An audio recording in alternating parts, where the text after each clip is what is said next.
sa ating pag-aaral. At right now, nandito na tayo ngayon sa circulatory system, and before we proceed, gusto ko lang pong i-remind ang bawat isa. I hope you are already working at your yung inyong mga video. Ulitin ko po, part po ng inyong requirement bago po kayo ma-recommend para sa DOH is number 1, you have to prepare your videos presentation covering the 3 stages of massage, and then yung in between, like doon sa part ng massage proper, yung 5 basic stroke manipulations. Now, for those visually impaired na narito lang po sa area po ng Gensan, hanggat maaari po, hindi ko naman kayo, hindi ko in-encourage na gumawa kayo ng video. No? Kung malapit lang po kayo rito, then I have tasked si Miss Che Espresyon, no, si Ma'am Che. Sabi ko sa kanya, makipag-coordinate na lang. Well, of course, kayo makipag-coordinate sa kanya para may schedule niya kung kailan kayo magpa-practical exam.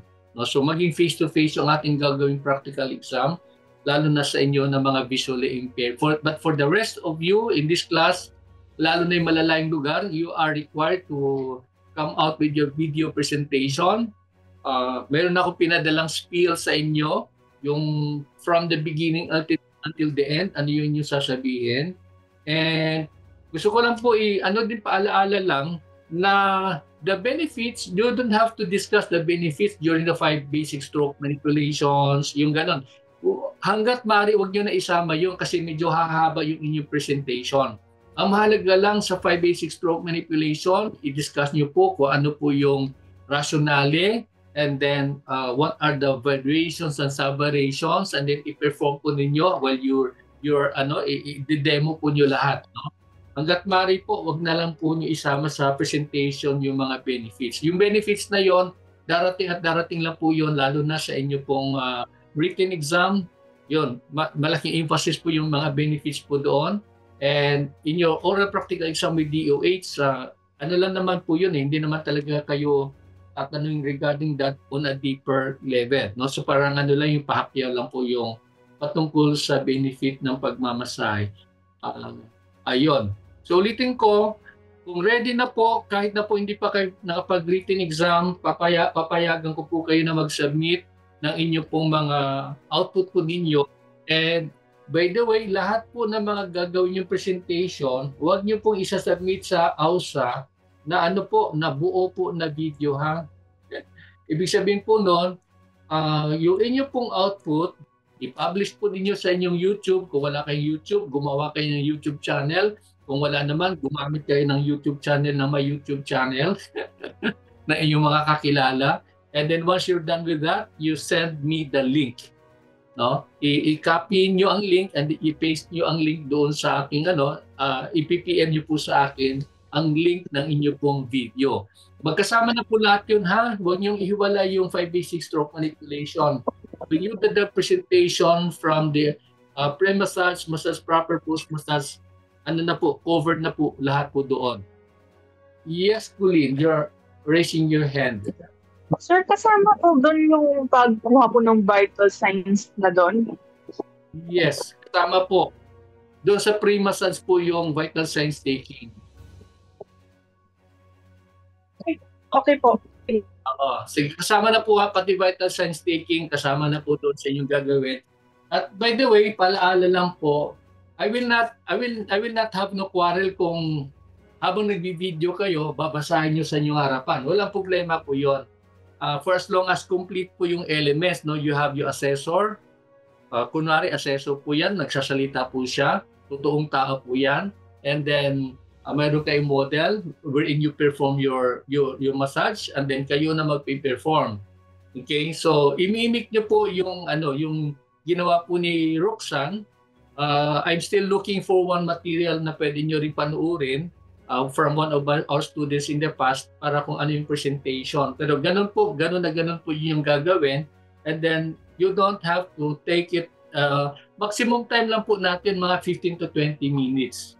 Ayun po, yan lang po yung maximum time na I will give you para sa inyong presentation. Okay, so do you have any question or clarification regarding sa inyong assignment? Actually, ano to ha? Ito na yung inyo pong para sa oral practical examination. They're having none, proceed tayo sa ating topic for today.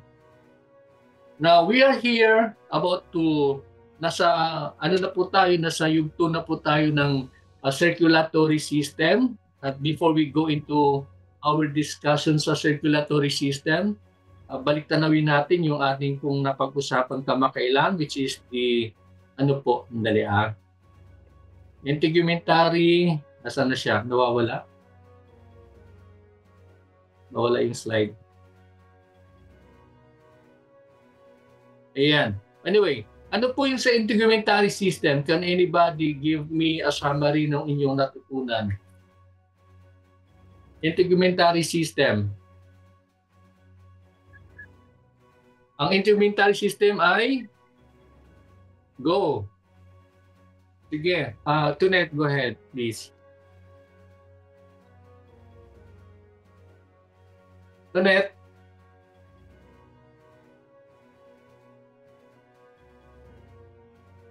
Tunet. Anyone else who would like to volunteer? Ano yung natutunan nyo sa integumentary system?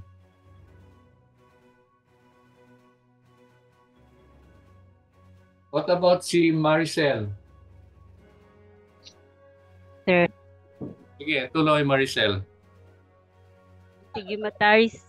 integumentary system is the largest organ of the body. Mm-hmm. It has a two main layer of the skin. It is called epidermis and dermis. And the third is the hypodermis. Sige pala, sir.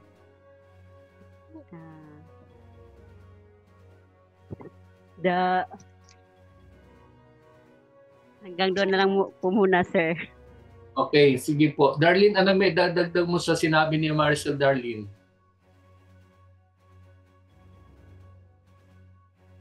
Ano ang pagkakaiba ni dermis at ni epidermis? Go. Si epidermis, sir, yung nasa outer portion ng skin po. Okay. And then? Tapos si dermis po, yung nasa ilalim na po ni epidermis po. Okay. So ano yung katawagan kay dermis? Ano yung isang katawagan sa kanya? Siya ba yung not true skin o true skin? Sa dead skin po yung epidermis and their true skin. Okay, sige, thank you Amy for that.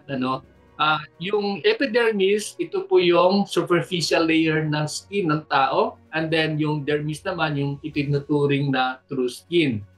So, in other words, ano ang pinaka-main function ng ating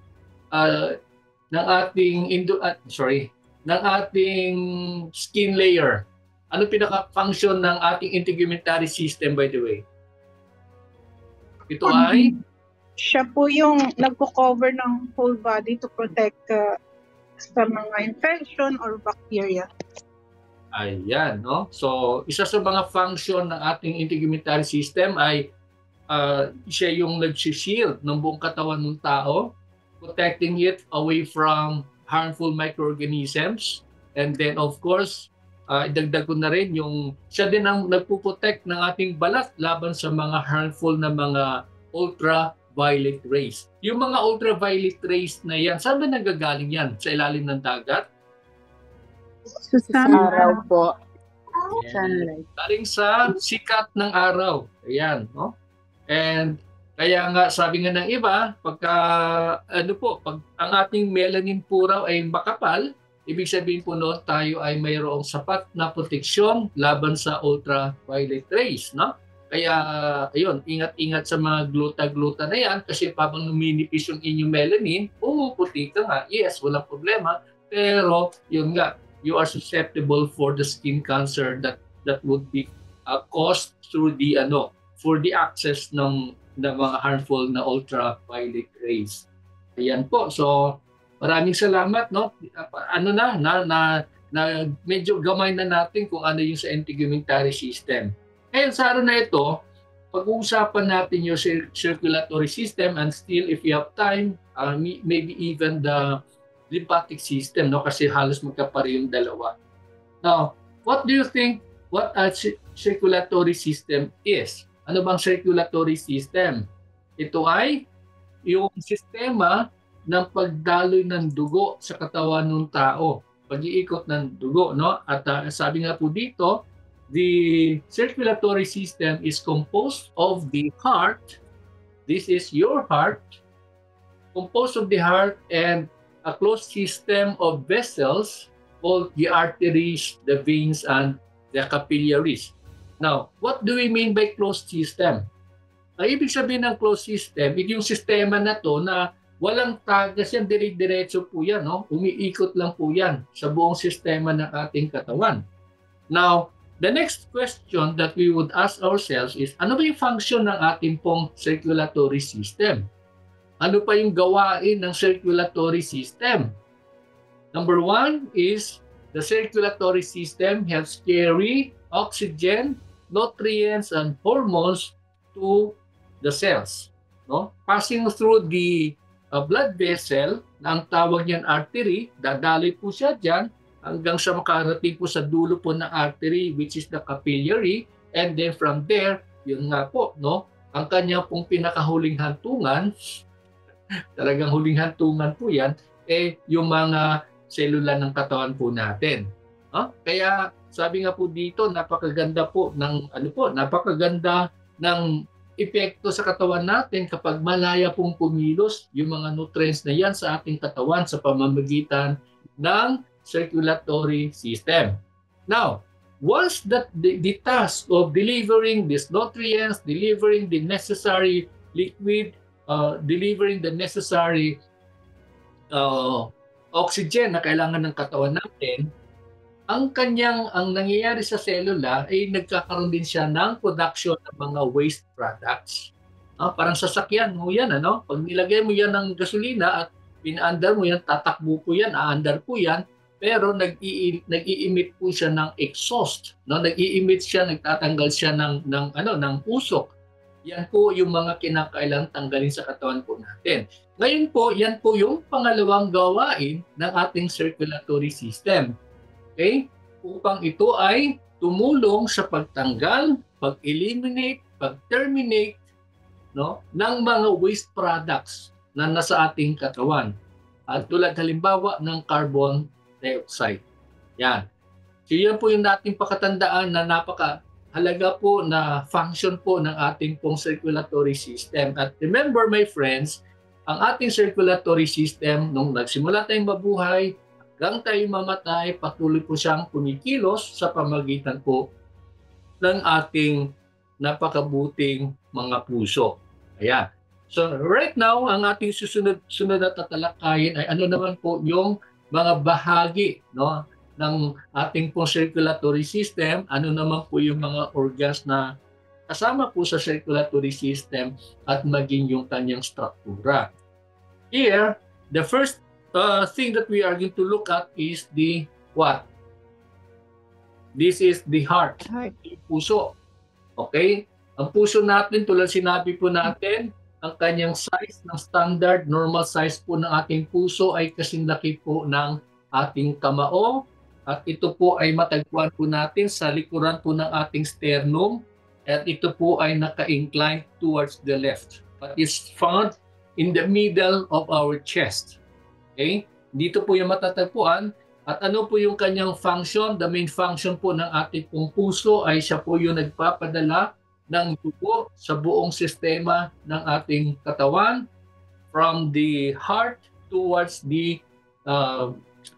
ang kanyang pinaka-end recipient ay yung ating selula. Yung selula po natin. The next one that we can see is ano po yung struktura, dito po sa ating slide, ang struktura po ng ating puso. And I do not know if you can see it clearly in your cell phone. Ayan, tingnan po natin. One in the list, top in the list is the arc of the aorta. Pag sinabing arc, siya yung arco, no? Siya yung pinaka malaki pong tubo na saan po dadaan po yung oxygenated blood. So this is the arc of the aorta. Ayan. Aorta. Okay. And the abdominal aorta, thoracic aorta, ito yung nasa baba, no? Yan. Ito po yung ating pong aorta. Ngayon, yung abdominal aorta at thoracic aorta, yan po. Dito po yan nakakonsentrate sa ating pong tiyan. Yan po siya umiikot. Whereas yung ating pong arc of the aorta, yun po yung kanyang pinag-ikutan po yung ating sa ulo hanggang for the rest of the parts of the human body. Okay? You also have the superior vena cava. Ayan po. No? So, inferior vena cava, pag sinabi nating vena cava, ito po yung kulay po. Ang kulay po niya ay kulay blue. Ayan, superior kasi nasa itaas po ng ating puso. Superior. Yan, ibaba po yan, superior vena cava. And then, of course, ang baba naman po niyan, sa kabilang dulo dito, ayan, nandito po natin matagpuan, ito po yung ating pong inferior vena cava. Pag sinabing inferior vena cava, number 1, ito ay blood vessel na kung saan ay ang kanyang dugo na kinikater ay yung dugo na nagmula sa iba't ibang bahagi ng katawan at ito ay pabalik sa puso upang magkaroon ng replenishment ng oxygen. Kaya ang kanyang katawagan is deoxygenated blood. Yung dala-dala po niyan. Ibig sabihin walang oxygen. The one that comes out from the aorta, ito yung pula na to, ito ang tawag dito ay oxygenated blood. No, ibig sabihin po yung dugo na lumalabas ay galing po sa puso at ito na po ay nagkaroon po ng oxygen sa pagkatapos ng proseso po niya na pumunta po sa lungs, nagkaroon po ng gas exchange at bumalik sa puso and then muli siyang mag-circulate sa buong katawan o sistema ng katawan ng tao. Ayan. So let's take a closer look at the structure of the heart. In this illustration, we can see, like na-mention natin kanina, ito po yung ating aortic valve. Ito yung aorta po natin. No? Ito na po yung dugo na po na ready na for distribution sa iba't ibang bahagi ng katawan po natin. And here is the superior vena cava. Kaya sinabi po natin, ito na po yung tubo na kung saan ay pumapasok po yung dugo na deoxygenated, wala na po siyang oxygen, no? Na-distribute na po siya. Now, let's take a look at a clearer presentation. Ito po, mas clearer po yan, no? Ito po yung kung saan po ipakita mo natin yung kung saan po dumadali po ang dugo sa katawan ng tao. Okay. So, tulad ng sinabi natin, let's first begin with the superior vena cava. Okay? Papasok po dito ang deoxygenated blood.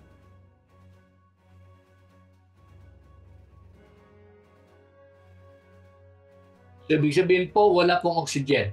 Pagpasok po niyan, ang una niyang tatambayan, tambay talaga yung term, ang una niyang pupuntahang bahagi sa chamber ng puso ng tao ay yung tinatawag natin na right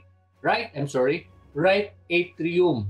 Ayan. So, dito po papasok po siya sa right atrium. Ito po yung kaliwa, no? Kaliwang bahagi po ng puso.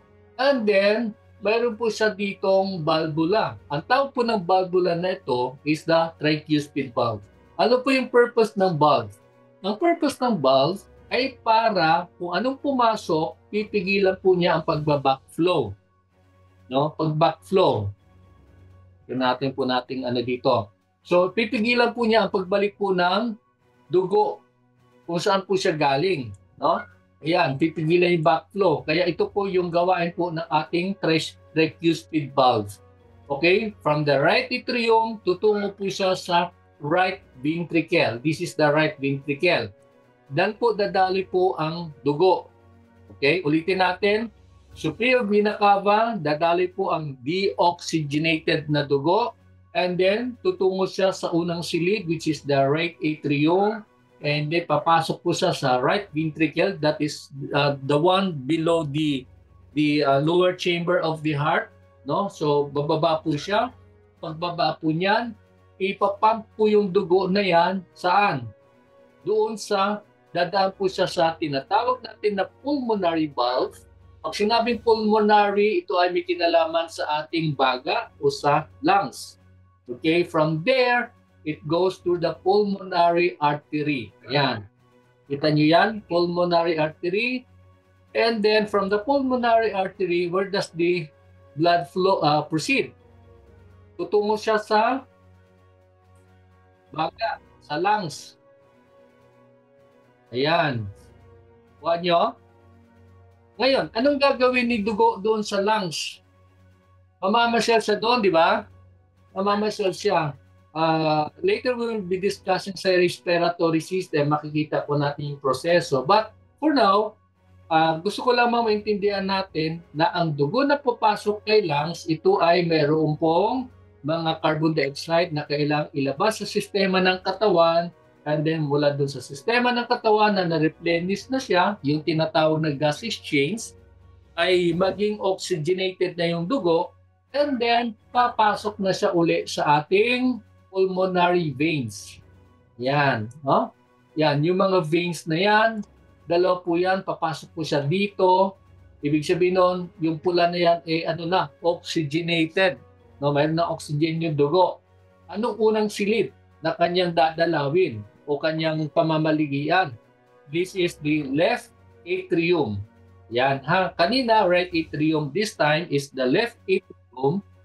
And then, pagkatapos ng nasa left atrium, ipapampuli ng puso natin yung dugo, tutungo siya ngayon sa left ventricle at dadaan po siya sa tinatawag natin na bicuspid valve.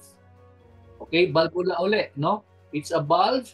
Ang purpose ng valve, na tulad ng sinabi natin kanina, tumutulong siya upang pigilan po ang backflow para po hindi babalik ang puso, babalik ang dugo kung saan po siya nanggaling. Ayan. Okay, pagpasok po ng dugo natin, no, nakapula na po yan, ibig sabihin oxygenated na po yan, mula sa left ventricle, dadaan na po siya sa tinatawag natin na aortic valve. Ayan. No, mayroon naman siyang dadaan ng silid o pintuan, Ito po yung aortic valve, and then ang blood natin pupunta sa aorta natin. This is the aorta, and then saka na sa lalabas at pupunta na po sa iba't ibang bahagi ng ating katawan. Ayan. At may kulang po tayo dito na ano, pero yeah. So this one is where the blood goes out, and it goes throughout the human body. And then pagdating dito, naging blue na siya, naging replenished na po siya. Pag naging blue na po, deoxygenated na po yan. Yan siya papasok sa uli sa superior vena cava, and then of course even sa inferior vena cava. And then muli, tutungo siya sa right atrium, sa left ventricle, and then tutungo siya, dadaan siya sa pulmonary valve going towards the lungs, and then babalik naman sa puso to the left atrium, and then left ventricle, and iikot na naman siya sa ibang bahagi ng katawan. Okay. So I hope, malinaw po ba? Naintindihan po niyo yung pagdaloy ng dugo sa katawan ng sa ating puso? Malinaw na po siya? Yes po. Yes, sir. Yeah, no? So wala na tayong problema diyan, ha. Yan na po yung ating and by the way, baka lang hindi ko lang masabi sa inyo exam, baka ipapagawa ko din po sa inyo ito. Try to i-illustrate niyo po yung flow ng dugo sa puso ng tao. Okay. So balik po tayo. Ulitin po natin. Ayun po, yung kaninang sinabi po natin na pagdaloy po ng dugo is mula dito, ito na po, magse-circulate na po siya, no? Hanggang sa yan po, yung thoracic aorta na yan, sa bandang stomach, yan dadali po. Yung iba naman dito po sa itaas hanggang sa utak natin, dadali po yung dugo. Once na replenish na po o nagamit na po yung mga nutrients and then wala na pong oxygen, babalik po sa puso po natin yung dugo na yan. Ito po yan through the inferior superior vena cava and the inferior vena cava, and then magsisirculate uli sa puso natin, and then babalik naman po yan, magdidistribute sa buong katawan ng tao. Yes, you're raising your hand. Sino ba yung nagtaas? Si Barbie, you're raising your hand, Barbie. Do you have any question? Barbie? Kayo ba yon? Sir, napindot ko lang. Pero itanong ko na lang din, sir. Opo. Pag yung deoxygenated blood papunta na sa lungs, doon po siya nare-replenish bago babalik ulit sa puso? Yes. At tulad ng sinabi natin, pagka deoxygenated, yung sinasabi mo, tinatanong mo ba kung babalik siya sa puso? Yung deoxygenated na dugo, lalabas siya papuntang pulmonary artery, papunta sa lungs, and then sa lungs, doon siya nare-replenish bago siya pumasok ulit sa heart, papasok Yes. ng pulmonary veins, oxygenated na po siya. Opo. Pero yan, tulad ng sabi na, tulad ng nabanggit natin kanina, lahat ng deoxygenated, lahat ng dugo na wala ng oxygen, babalik sa ating puso. And then, as we have shown kanina, iikot po yan hanggang sa lalabas po siya sa pulmonary valves, no? Pulmonary artery, and then mag-replenish po yan dito sa may lungs. So sa baga ng ating client, from the lungs, pagka nagkaroon na ng gas exchange na sinasabi, hindi ko na maintindihan yung aking spelling. Yung lungs, galing sa lungs is, yun, babalik po yan sa puso, and then para ma-replenish, para mag-circulate na po yan. Okay? Nasagot ko yung tanong mo, Barb? Opo, sir, clear na po. Thank you so much. So doon lang po yung galing po yan. Basta ang tandaan nyo lang po, you don't really have to go into the nitty-gritty ng flow.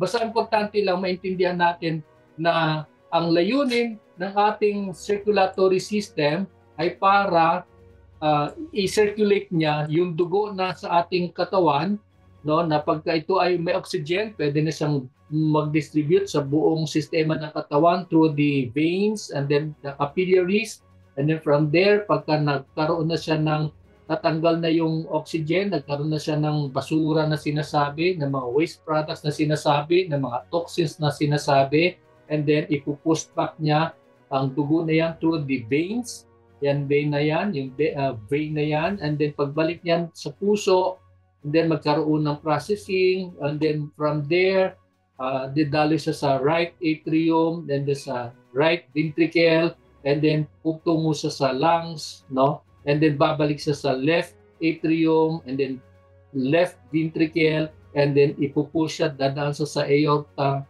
and then i-distribute siya muli sa buong sistema, buong katawan ng ating ng tao. Ayun po. Okay. Ayan. So, ito lang kasi may arrow ito. Ewan ko lang kung makaya nyo screenshot ito, screenshot nyo, kasi makikita yung arrow dyan sa dumadaan yung mga dugo. Ayan, saan siya pumapasok, and then lumalabas, and muli papasok, and then muli siyang lalabas. Next. Yun. So, we're done with the heart, Okay na tayo sa puso.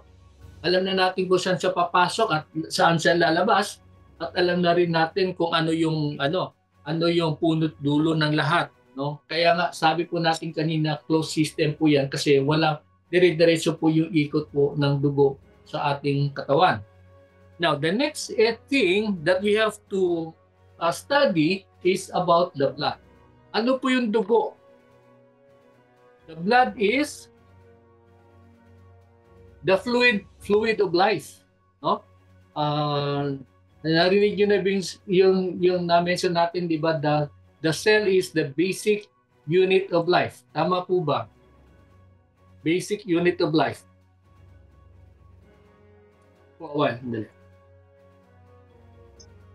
Yes.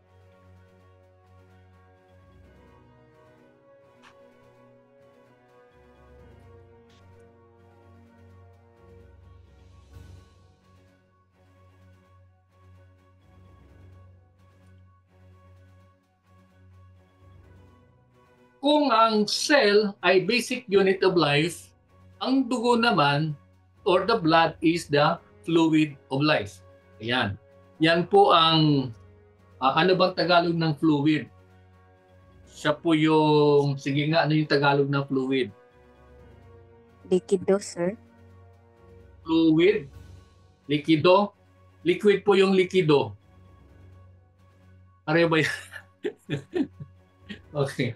Oh, pareho pala, no? Liquid tsaka fluid. Fluid o liquid. Anyway, so, ibig sabihin po nun, ito po yung, kumbaga, tubig ng buhay. No? The blood is the liquid or the fluid of life. Ayan. What does it do?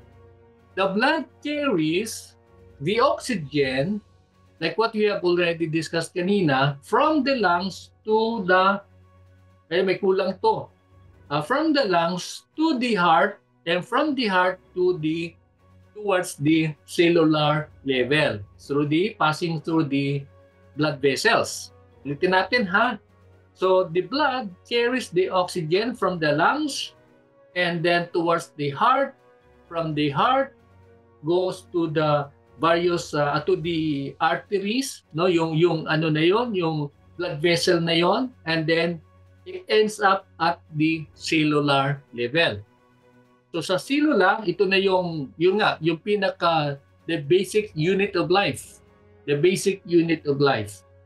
Now, once it has done its work or purpose at the cellular level, ngayon po, ang gagawin po ng ating pong dugo, this blood, is to take the what? Ano po yung gagawin po niya? Dadalhin niya yung carbon dioxide. Medyo may problema to. Not away from the body, but away from the cell, no, towards the heart. Ayan, sa puso.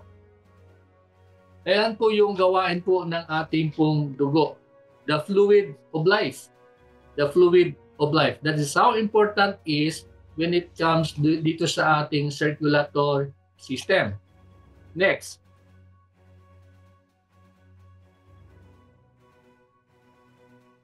Ano po yung struktura po ng ating pong dugo? Okay, these are the things that you have to remember. Number one, the red blood cell or the RBC.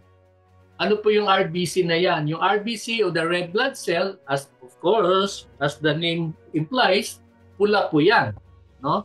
Mayroon bang red blood cell na kulay blue? Wala, no? O, yan. So pag red blood cell, ito po yan, ito po ay ginagawa, being manufactured, being produced in the bone marrow. Ano po yung bone marrow? Kapag kayo po ay mahilig pong kumain ng bulalo, di ba? Ito po yung bulalo na kinakain po natin, di ba? Meron po siyang butas po diyan at sa loob po niyan ay meron pong mga ano po, no? Yung ang tawag niyan, yung basta masarap po 'yan. Yung bone marrow na yan, yung hiniigop natin, di ba? Ginagano natin yan, no? This is the bone marrow. This is where the blood or the red blood cell is being manufactured. Okay, so that's about the red blood cell. The white blood cell, on the other hand, this is part of the immune system at ang, well, of course, dugo po yan, pero po yan po ay kulay puti o transparent po yung kanyang kulay. However, for purposes of distinction, inuring po siyang white blood cell. No? Ano po yung gawain po ng ating white blood cell, WBC? Ang ating WBC ay tumutulong upang labanan ang lahat ng uri ng mga infeksyon, sanhi ng mga harmful microorganisms. No? So, ayan po. Ngayon, in other words, balikan natin si red blood cell. Si red blood cell, carrier siya ng mga nutrients. Carrier siya ng oxygen. Carrier siya ng water. And other vital elements ng ating katawan. Pero si white blood cell, ito ngayon ay ang sundalo ng ating katawan. Yan, siya ay humaharap sa mga katawan, sa kaaway ng ating katawan upang gapiin, upang talunin yung mga kaaway. Okay? Ngayon, ang sumunod, ang pangatlong bahagi ng ating dugo ay yung tinatawag natin ng platelets. Ano po yung platelets? These are tiny disc shape, wala siya po dito, that forms blood clots to slow or stop bleeding. No? So yun yung platelets na yan. Okay? Ang kanyang hugis ay para siyang plato at ang kanyang layunin ay para pagka mayroong attempt o mayroong trauma, nagkaroon tayo ng sugat, nagkaroon tayo ng disgrasya at may tendency na lumabas yung dugo sa ating pong balat. Ayan po, to the rescue ang ating pong platelets. At ang ginagawa ng platelets, kung si white blood cell ay nakikipagdigma, si platelets naman ay siyang nagbabantay. Yan. Dadami po yan. No? Parang naalala ko yung sa pag-aresto kay dating Presidente Digong Duterte. No? Kasi nung nagkaroon na ng commotion, nagkaroon ng rally, biglang nagkaroon ng presence ng filings of police officers. May mga hawak-hawak sila mga shield, yung ganon. Ganon din si platelets, no? Kasi ang purpose ni platelets is para mapigilan o hindi kayang pigilan makontrol, mapahina ang pagdagas ng dugo sa ating katawan. Okay, kasi ano po yan life and death matter po yan. Pagka bawasan po yung dugo at hindi na sustain yung dugo sa katawan ng tao, magkukulaps po yung iba't ibang sistema ng ating katawan which could eventually lead to death. Ayan po.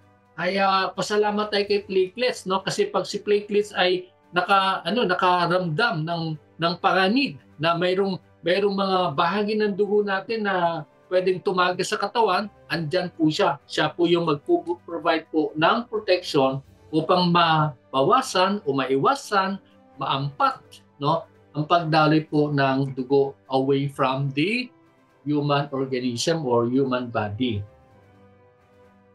Ang sumunod naman, pang-apat, makita natin yung plasma and the plasma protein. Okay? Ito muli ay isang uri po ng likido na kung saan ay it's made of 90% water or 90% H2O, containing dissolved salt and minerals. And yan. It also carries food and waste from the tissues. Ayan. So si plasma and plasma protein, hindi lamang po si RBC ang carrier po niyan pala, no? Kundi maging si plasma and plasma protein. Ayan po. So yan po yung ating pakatandaan when it comes to the structure ng ating pong dugo. You have the red blood cell, you have the white blood cell, you have the platelets, and of course the plasma and the plasma protein. Ayun po. So malinaw na po yan, no? Okay, so there you are. Yan po ang tandaan natin when it comes to the structure or the structure of the blood. Next.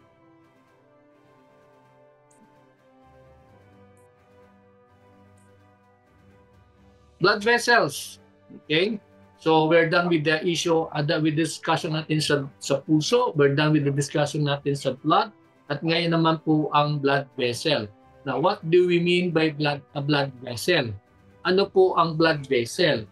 The word itself, vessel here, meaning to say, yan po yung daluyan po. No? Daluyan po ng dugo sa katawan ng tao. It is a tube to which blood vessel or the blood circulates in the body. No? Sa isang tubo na kung saan ay dumadaloy po. In this illustration, ayan, sa likod natin, makita nyo ba? Hindi makita si Mama, no? Makita ko lang sa inyo kasi medyo mas malaking natin. Ayan. So dito, ito po yung lited. Ito po ay vein po yon. Ito po yung artery. Ito po yung kung saan dumadaloy po yung dugo. No? So these two are the blood vessels. No? These two are the two among the three types of blood vessels that wherein the blood circulates in the human body. Okay? So yung pangatlo, Kasi yung isa, artery, yung galing sa puso, the one that you can see here, this is, it goes through the artery. And yung sumunod naman, yung veins, yan naman yung pabalik sa puso, no, ng mga deoxygenated blood. Okay? And of course, the capillaries. Yan.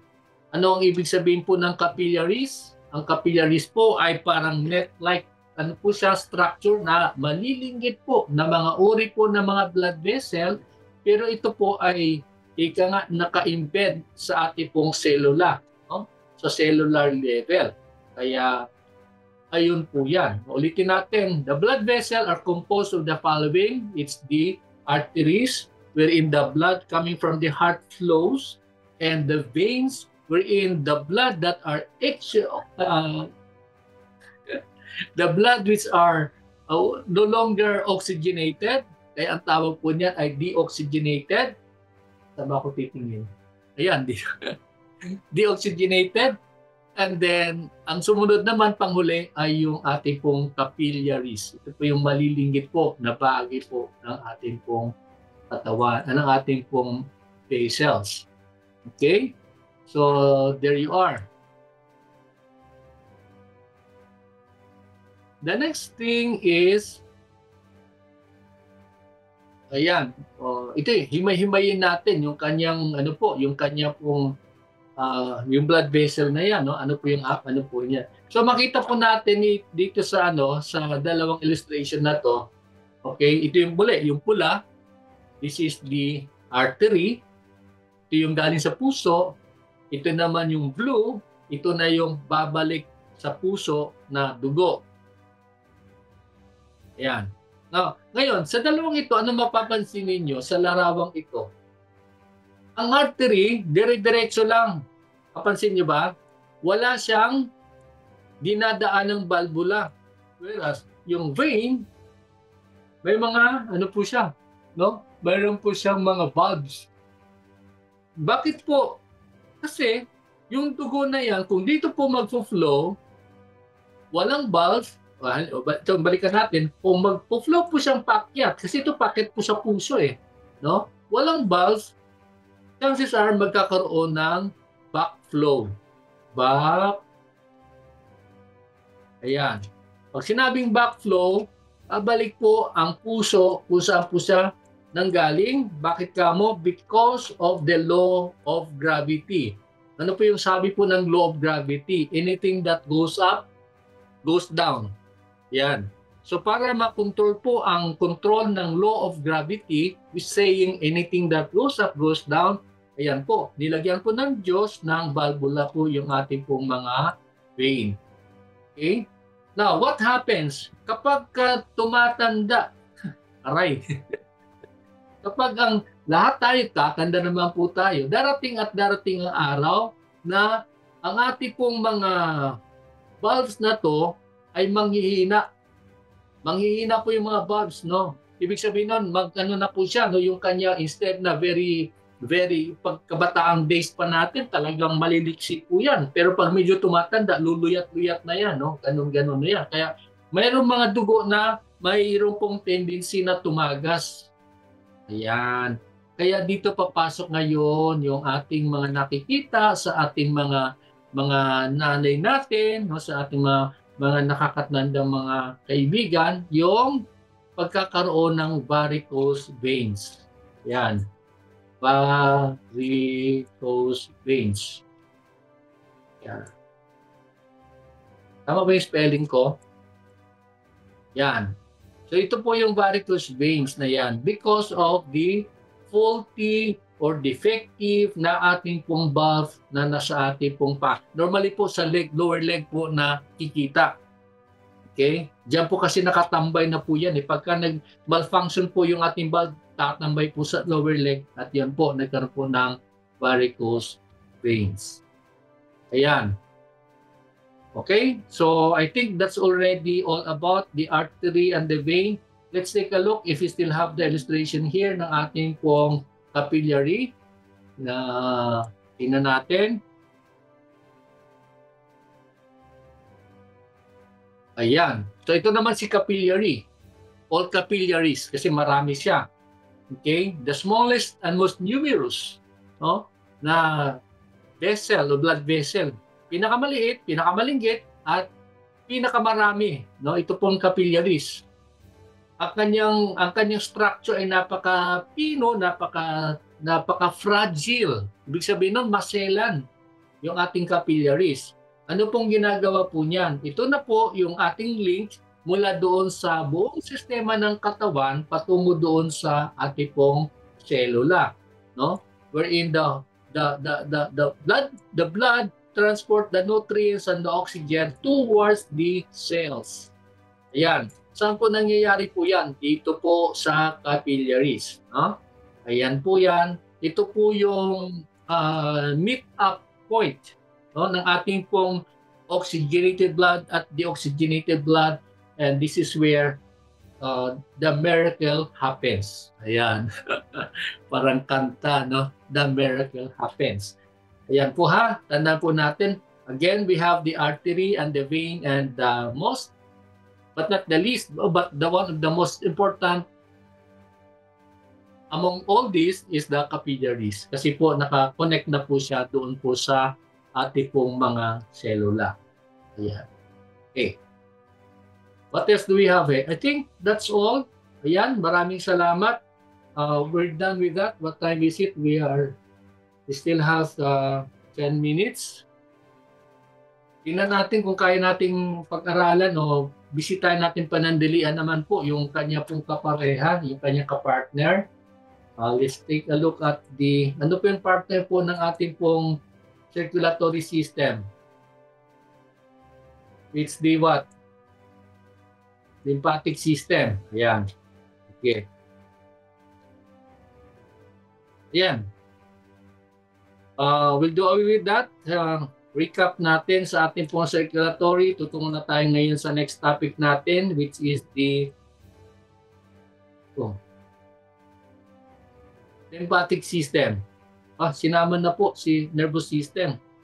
Okay. Sige, mabilisan lang po. Kaya ba natin itong kayanin na lang natin. Ano po? Okay. So, welcome to the world of the lymphatic system. What is the lymphatic system? Parang madali lang siya, no? Madali lang. Okay? The lymphatic system or the lymphoid. No, this is the lymphoid. Ayan. Pag sinabi nating lymphoid, iisa lang po yan, no? Lymphatic system, and the lymphoid is an organ in the vertebrates that is part of the immune system. And ano pong sabi po dito? And nawala. And complements to the circulatory system. Ito na yung sinasabi natin kanina. Yung dalawang ito, si circulatory system at si lymphatic system ay magkumpare po yung dalawa, no? Yan po, sila po ay nagko-complement. When we say complement, sila po ay nagtutulungan. Although distinct ang function ni circulatory system, ganun din po si lymphatic system, but at the end of the day, nagtutulungan po itong dalawang magkumparing ito, no? Ano po ang bumubuo ng ating pong lymphatic system? Ito binubuo ng large network of lymphatic vessels. So kung kanina po, mayroon po tayong arteries, tsaka veins, tsaka capillaries as the blood vessels. Pero po sa naman po, sa lymphatic system, mayroon din po siyang tinatawag na lymphatic vessels. Ibig sabihin po ng tubo din po siya, no, na dumadaloy. And then of course, mayroon po siyang tinatawag na lymph nodes. Sometimes or oftentimes called sa Tagalog, yung ating pong mga kulani, yan, kulani, the lymphoid organs, the lymphatic tissues, and lymph. Yan. So, sino po ang pinakabida po sa lahat na nandito sa ating illustration? Ang pinakabida po ay well, of course, lahat naman sila bida, pero ang pinakahari ng mga hari, okay, ay ang lymph. Yan. Okay? Lymph is a clear fluid carried by the lymphatic vessels back to the heart for recirculation. Okay? Tingnan natin ng maigi, no? Ang main function, by the way, ng ating pong lymphatic system ay para po, number one, to keep body fluids in balance. Ibig sabihin po nun, yung mayroon pong kasapatan po ng body fluids sa ating pong katawan. At number two, ay tumutulong po siya to defend against body infections. So yan po yung yung kanya pong pinakamahalagang gawain, no? Yung function. If the circulatory system causes for the movement of the oxygenated blood and deoxygenated blood back to the heart, si lymphatic system naman po ay may kinalaman po siya sa pagmaintain ng enough pH, body fluid ng ating katawan. Okay? Kasi po, pagka nagkaroon po ng kakulangan po ng body fluids, no, sa ating katawan, it will virtually affect every system in the human body and it will make us sick. Kaya po, kailangang balanse po yan. At ang pangalawa po, tumutulong din siya pong labanan, no, sugpuin ang mga harmful microorganisms that could lead to various illnesses or diseases. Ayan po. I hope that's clear. Ano po?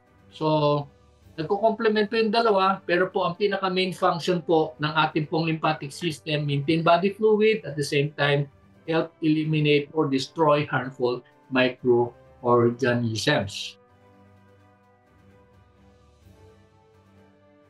Yan. So, paano po nangyari po ang ating pong, yung pagkilos po ng dugo sa or ng fluid sa lymphatic system. Tulad sinabi po natin, kung talagang susuriin natin itong illustration natin, yung circulatory system ng mga blood vessels, umiikot-ikot po yan, no? Pag ganun po yan. Where do I look at? Dito, pag ganun. Habang umiikot po yan, minsan, tumatagas po yung fluid. May tumatagas po na liquid, by the way, or fluid.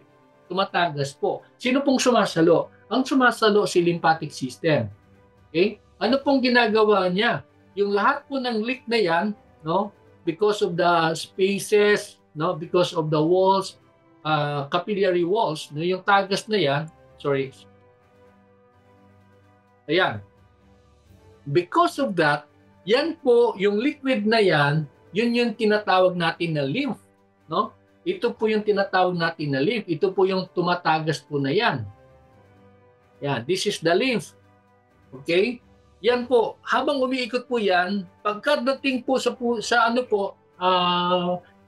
parang sundalo po yan, tour of duty po niya, nagawa niya na po yung kanyang dapat gawin, wala na po siya na-encounter ng mga kaaway, babalik po yan sa circulatory system. Nasasama na po yan sa circulatory system ng tao.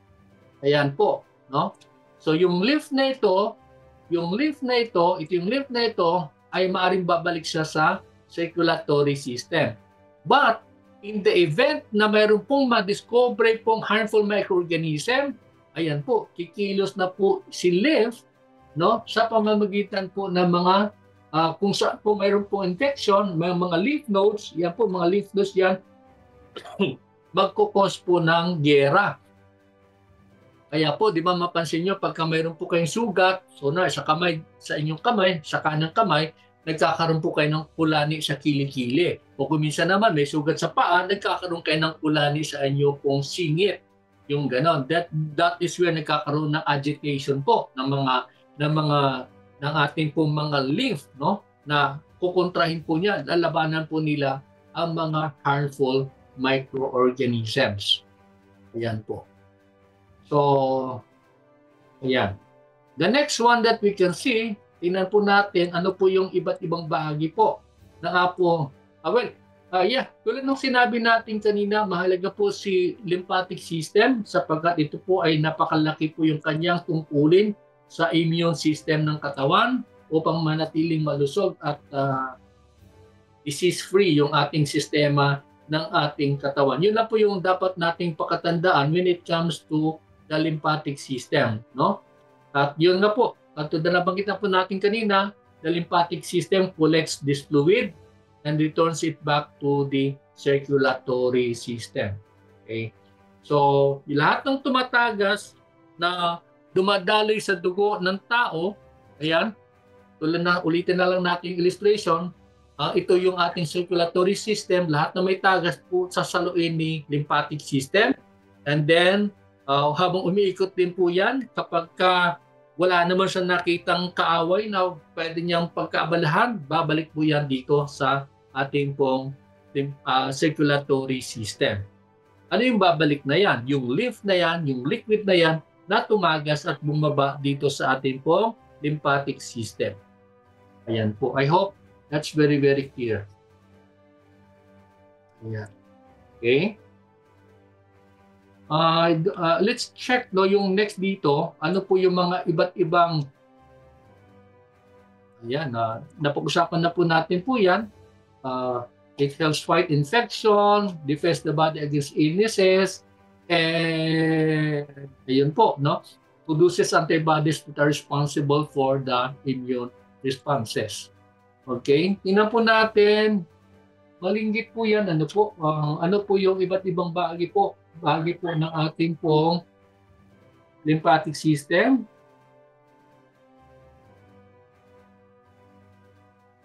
Ayan, ito yung gusto kong tingnan po natin, yung lymphoid organs. Ito po yung mga iba't ibang mga organs po ng lymphatic system. Number 1 in the list is the lymph nodes. Ito po yung mga, nasaan po yan dito? Wala po siya dito. No, yung kanina po, ito po yung mga lymph nodes. Lymph nodes are swelling stories for the WBC. Ayan. Ayan po, ito po yung, wala po dyan. Ayan po, ito po yung mga lymph nodes, no? Ito po yung mga lymph nodes na kung saan nagkakaroon po ng mga swelling, no? Ito po yung stories po, area po ng ating pong WBC. Ayan. So,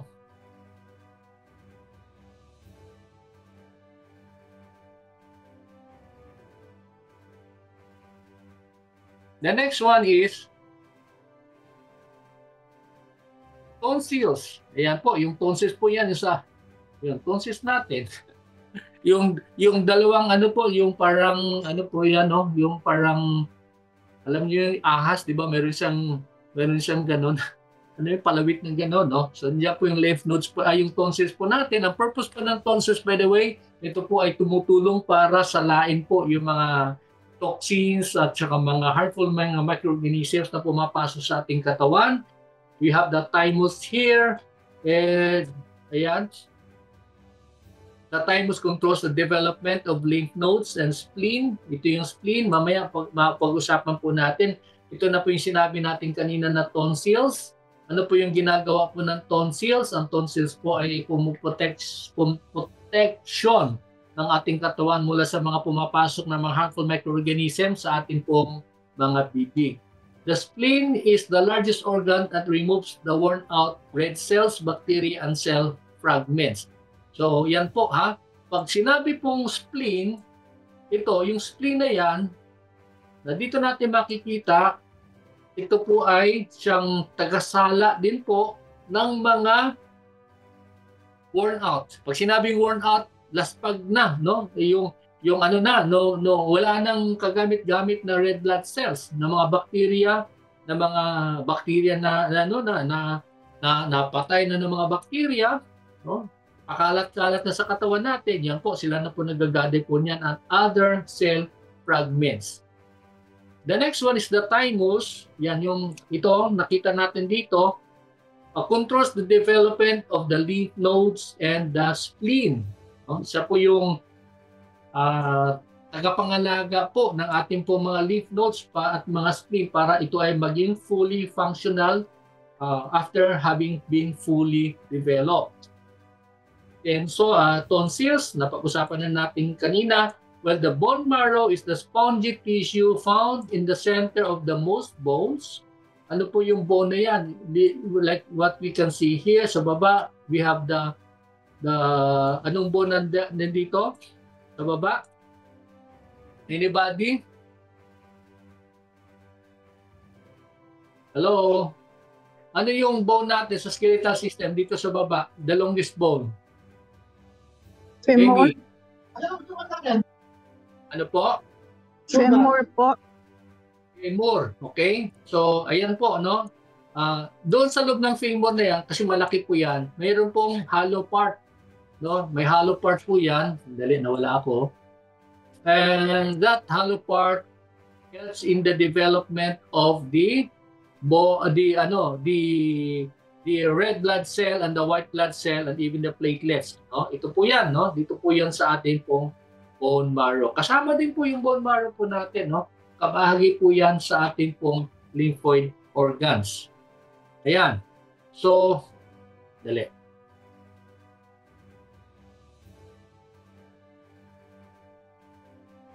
Okay. Yun po yung mga tandaan na po natin. Tulad na sinabi natin, hindi naman siya talaga ganun kahirap tingnan. Okay? Ayan po. What time is it? It's 1 o'clock na pala. So we don't have time to discuss about the nervous system, no? Kasi medyo mahaba-haba po yung ating discussion. Yes, Barbie, go ahead. Sir, question lang po. Di ba po sir, pag nasa malayong, ay galing tayo sa malayong biyahe, bakit po namamaga yung paa? Namamaga ang paa. Yes po. Parang yan yung complaint madalas ng aking ina eh, no? Pag nagbibiyahe, namamaga yung paa. Simply ako, ang tingin ko, hindi naman ako expert on that. Pero sa aking observation lang, sa aking kaunawaan, no? Sa aking maliit na kaunawaan. Kasi, ang tendency po kasi pag nakaupo tayo ng matagal, nagkakaroon po ng problema ng circulation ng dugo. Napansin niyo ba yon? Kasi nakaupo ka lang ng gano'n eh, no? Unlike kung naglalakad ka, madalas yung pag-circulate ng dugo sa katawan ng tao. Pero pag nakastay din ng gano'n, lalo na kung medyo malamig yung environment, nasa aircon kayo na sasakyan, yun po yung mataas, probably one of the reasons, no? Because there might be other reasons. There could be some medical reasons na pwedeng magpaliwanag kung bakit po may ganong sitwasyon. Pero in the nearest answer to that is pagka yung nagkaroon po ng limitation ng circulation ng dugo sa ating katawan. Kaya po yun. Either namamanhid o yun po yung mga nararamdaman. Lalo tigit ng naririnig ko madalas sa aking ina pagka naglo-long travel. Kasi kamakailan magbiyahe sila ng Cagayan, 10 hours po yun, no? Kaya yun, hirap na hirap siya. Did I answer yes you, po, sir. Bart? Opo. Then, best po yun is i-massage po siya para matulungan yung gumanda yung blood circulation. Oh yes, oo. Okay, sir. Pero ang normal na ano dyan is, well of course kung kasama kayo sa bahay na nandyan kayo, nagagawa ng paraan agad yan. Pero kung minsan naman kailangan na ng kunting pahinga, no? Huwag yung bigla na patayuin agad. No? Ganon. Kasi yun nga, talagang hirap siyang tumayo. Ganon naman sa aming ina, no? Inaalalay namin.